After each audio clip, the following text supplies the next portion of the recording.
صدر محمد یعقوب بڑیال کی سربراہی میں انتظامیہ کمیٹی حضرت زین الدین رشی درگاہ کے ایک وفد نے ڈائریکٹر ہیلتھ سروسز کشمیر سے ملاقات کی اور ان سے اپیل کی کہ وہ جنوبی کشمیر کی سب سے اہم صوفی بستی ہونے کی وجہ سے اشمقام میں طبی سہولت کو اپ گریڈ کرے۔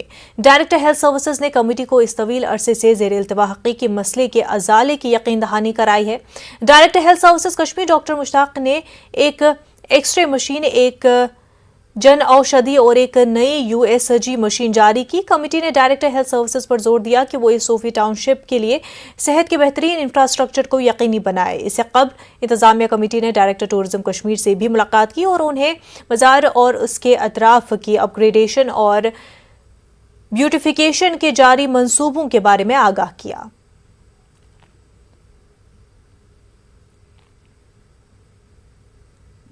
جہلم کے کنارے دل فریب فضاؤں میں لذیذ کشمیری پکوانوں کا ذائقہ مل جائے تو کیا ہوگا؟ اگر اس احساس اور لذت کو محسوس کرنا ہو تو سری نگر کے راج باغ علاقے میں واقع پرانے زیرو برج پہنچ جائیں۔ یہاں JKTDC کی جانب سے 7 روزہ فوڈ فیسٹیول کا اہتمام کیا گیا ہے۔ فیسٹیول کا افتتاح JKTDC کے ڈائریکٹر SF حامد نے کیا۔ سیکریٹری ٹورزم سرمد حفیظ کی موجودگی میں کیا گیا ہے۔ خاص بات یہ ہے کہ یہاں وازوان کے علاوہ کشمیری پنڈتوں کے خاص پکوانوں اور جموں کے ڈوگری پکوانوں کا لطف بھی اٹھایا جا سکتا ہے۔ ٹورزم کو ہم آئسولیشن میں نہیں لیتے۔ ہمارے لیے ٹورزم انکلوڈز آر ہینڈی کرافٹس، جس کا یہاں لائیو ڈسپلے ہو رہا ہے، اور horticulture experiences that we have here and also our cuisine.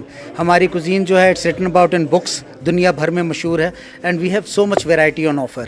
آج یہ JKTDC کا ایفرٹ ہے کہ ہم لوگوں کو یہ ایکسپیرینس دیں کہ وہ اوتھینٹک کشمیری cuisine جو ہے صرف کشمیر کی نہیں لیکن جموں ریجن کی، آج آپ یہاں ڈوگری cuisine بھی دیکھ رہے ہیں، کشمیری پنڈت فوڈ فیسٹیول بھی ہے، کشمیری وازوان فوڈ فیسٹیول بھی ہے، تاکہ people are able to experience that and get the true taste of Kashmir in the real sense. اس کے ساتھ ساتھ ہمارا انڈیور ہے کہ ٹورزم کو ہم ایک ایکسپیرینشل ٹورزم جو ہے اس کی طرف ہم زیادہ دیکھ رہے ہیں کہ لوگ جو باہر سے آئے they are able to have a unique experience. ابھی آپ نے دیکھا کہ ریسنٹلی ہم نے ایک ہوم اسٹے پالیسی جو ہے وہ بھی ہم نے اناؤنس کی، جو ہمارے نئے گائیڈ لائنز ہیں۔ کل ہی ہم نے مانسبل فیسٹیول کیا، one of the most beautiful lakes in Kashmir, جہاں کافی activities, water sports activities, adventure activities, nature کے قریب لوگوں کو لانے کی کوشش، اور خاص کر ہوم اسٹیز جہاں پہ لوگ ایک لوکل ایکسپیرینس، ایک لوکل فیملی کے ساتھ رہ کے get the true experience of Kashmir. برادری جو ہے بہت پیارا کھانا بناتے ہیں، ان کا کھانے کا بنانے کا ڈھنگ ہی الگ ہے۔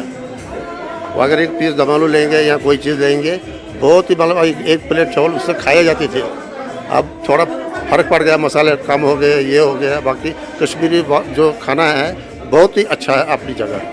کیا کیا خاص ہے اس میں دمالو ہو گیا، پالک پنیر ہو گیا، چامن ہو گئی، ندرو ہو گئے، آلو یخنی ہوگی، بہت سے چیزیں ہیں جو مطلب یوز کرتے ہیں۔ جی یہ ایک اچھی کوشش ہے یہاں پہ۔ ایک تو ہمارے جو اپنے نارمل وازوان وغیرہ ہوتا ہے کشمیر میں، اوپر سے جو ہمارے پنڈت بھائی ہیں یہاں پہ ڈوگرا ہیں وہ بھی یہاں پہ اویلیبل ہیں، تو یہ ایک اچھی کوشش ہے۔ ایک تو ہمارا جو ان کے ساتھ سوشل بیہیویئر یہاں کیا نام سوشلائزیشن اچھی ہوگی، اور آئی تھنک یہ اچھی کوشش ہے ایک اچھا کنیکشن بلڈ کرنے کی۔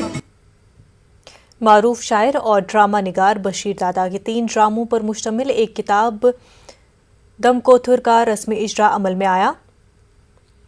ٹیگور ہال سری نگر میں منعقدہ تقریب کے دوران یہ مجموعہ جاری کیا گیا۔ اس تقریب میں کئی اہم ادبی اور سماجی شخصیات نے شرکت کی اور بشیر دادا کی ادبی خدمت کو سراہا۔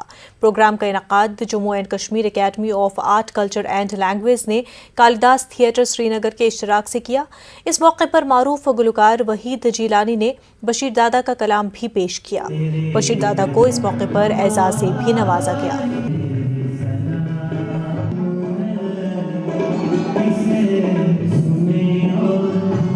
آج کا یہ جو بک ریلیز فنکشن ہے، ہمارے بہت ہی عزیز اور مشہور شاعر، ڈرامہ نگار، اداکار اور ہمارے بہت اچھے دوست بشیر دادا صاحب کے اعزاز میں یہ فنکشن کا انعقاد کیا گیا ہے۔ اس فنکشن کا انعقاد ریاستی academy of art culture and language اور کالیداس تھیٹر کے مشترکہ طور انہوں نے کیا ہے، اور یہ 3 ناٹک پہ کتاب ہے جس کا نام ہے دم کوٹر، اور آج ہم نے دادا صاحب کے کچھ گانے بھی گائے۔